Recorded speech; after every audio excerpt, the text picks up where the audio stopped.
Definitely provided relaxations for banks and NBFCs regarding the investment in AIFs. One important change which is need to be noted earlier, there were directions that all the investments which are there in AIF that needs to be provided. In fact, they need to sell their investment. In the new norms which has been finalized by Reserve Bank of India, it has been clarified that only AIFs investment in the debtor companies needs to be provided.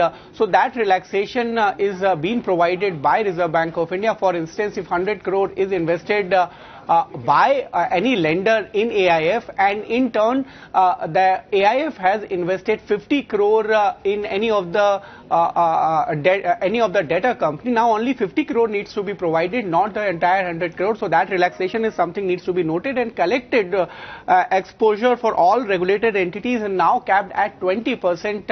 Also, RBI has capped single entity exposure at 10%. This was even proposed in the draft norms, and that has been kept even in the final norms by Reserve Bank of India. Also, investment up to 5% is allowed without any restrictions. So if any investment is there up till 5%, there need not be any kind of provisioning or any requirement which has been mandated by Reserve Bank of India. But there are still grey areas which many of the AIFs are still asking regarding the share and all these details.